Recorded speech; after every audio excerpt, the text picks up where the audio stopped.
श्री केदारनाथ, यह ज्योतिर्लिंग पर्वतराज हिमालय की केदार नामक चोटी पर स्थित है। यहाँ की प्राकृतिक शोभा देखते ही बनती है। चोटी के पूर्व में अलकनंदा के तट पर बद्रीनाथ का परम प्रसिद्ध मंदिर है। अलकनंदा और मंदाकिनी, ये दोनों नदियाँ नीचे रुद्रप्रयाग में आकर मिलती है। दोनों नदियों की यह संयुक्त धारा और नीचे देवप्रयाग में आकर भागीरथी गंगा से मिल जाती है। इस प्रकार पावन गंगा जी में स्नान करने वालों को भी श्री केदारेश्वर और बद्रीनाथ के चरण को धोने वाले जल का स्पर्श सुलभ हो जाता है। इस अति पवित्र पुण्य फलदायिनी ज्योतिर्लिंग की स्थापना के विषय में पौराणिक कथा वर्णित है।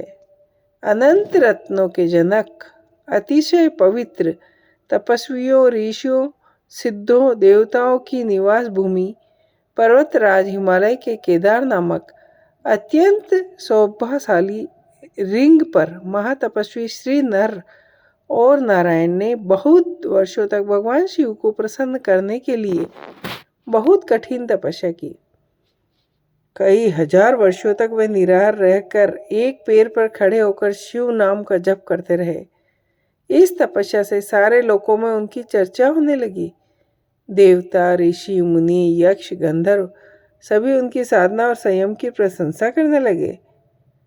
चराचर पितामह ब्रह्मा जी और सबका पालन पोषण करने वाले भगवान विष्णु भी महा तपस्वी नर नारायण के तप की बुरी बुरी प्रशंसा करने लगे। अंत में भगवान शंकर भी उनकी उस कठिन साधना से प्रसन्न हो उठे।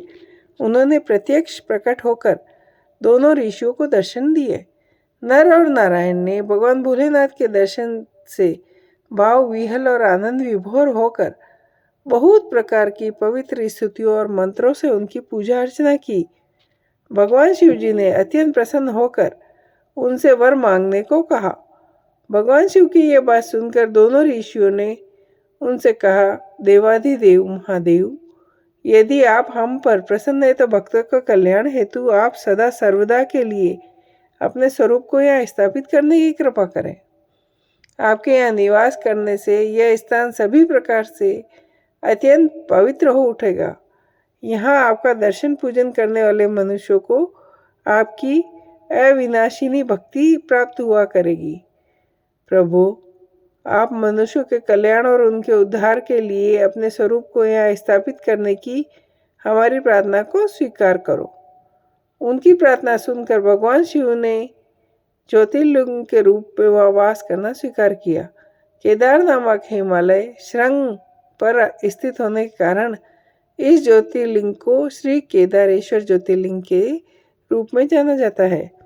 भगवान शिव से वर मांगते हुए नर और नारायण ने इस ज्योतिर्लिंग और इस पवित्र स्थान के विषय में जो कुछ कहा वह सत्य है। इस ज्योतिर्लिंग के दर्शन, पूजन तथा यहाँ स्नान करने से भक्तों को लौकिक फलों की प्राप्ति होने के साथ साथ अचल शिव भक्ति तथा मोक्ष की प्राप्ति भी होती है। जय हो।